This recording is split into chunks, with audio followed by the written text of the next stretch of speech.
Hi, எல்லாருக்கும் price Lord.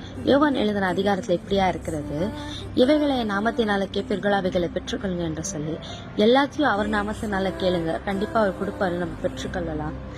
அதோட விசுவாசத்தோட கேளுங்க, கண்டிப்பா அவர் எல்லாமே கொடுக்கறாரு. நம்பிக்கையோட கேளுங்க, கண்டிப்பா கொடுக்கறாரு. நான் எல்லாமே அவர் நாமத்துல கேட்கிறேன், நீங்களும் கேளுங்க, நீங்களும் பெற்றுக்கோங்க. அவர்கிட்ட கேளுங்க, இயேசுவே எனக்கு இது கொடுன்னு கேளுங்க.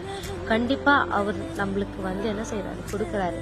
அவரு இதுதான் எதிர்பார்க்கறாரு. என் பொண்ணு எப்ப என்கிட்ட வரும், என் பையன் எப்ப என்கிட்ட கேட்பான்னு தான் எதிர்பார்க்கறாரு. அவருக்கு தெரியும் நம்மளோட நீட்ஸ் இது இருக்குதுன்னு. இருந்தாலும் அவர் என்ன எக்ஸ்பெக்ட் பண்றாரு, கேட்கணும்னு தான். இப்போ உங்க அம்மா அப்பா கிட்ட நீங்க என்ன பண்ணுவீங்க, இது வேணும்னாக்கா அவங்களுக்கு தெரியும். இருந்தாலும் நீங்க கேட்கணும்னு தான் அவங்க எக்ஸ்பெக்ட் பண்ணுவாங்க. அப்படித்தான் கர்த்தர் கூட, கடவுள் கூட அப்படித்தான். நம்ம தெரியும் அவருக்கு நெக்ஸ்ட் நம்ம இதுதான் அப்படின்னு. இருந்தாலும் என் மக கேட்க மாட்டானா, என் மகன் என்கிட்ட ஓடி கேட்க மாட்டானா அப்படின்னு எதிர்பார்க்கிறாரு. தயவா அவர்கிட்ட கேளுங்க, அவர் நாமத்தினால கேளுங்க, எல்லாவற்றும் பெற்றுக்கொள்ளுங்க. நான் எப்படி கேட்கிறேனோ அப்படியா நீங்களும் கேளுங்க, விசுவாசத்தோட கேளுங்க, கண்டிப்பா கொடுப்பாரு. அவரை நம்புங்க.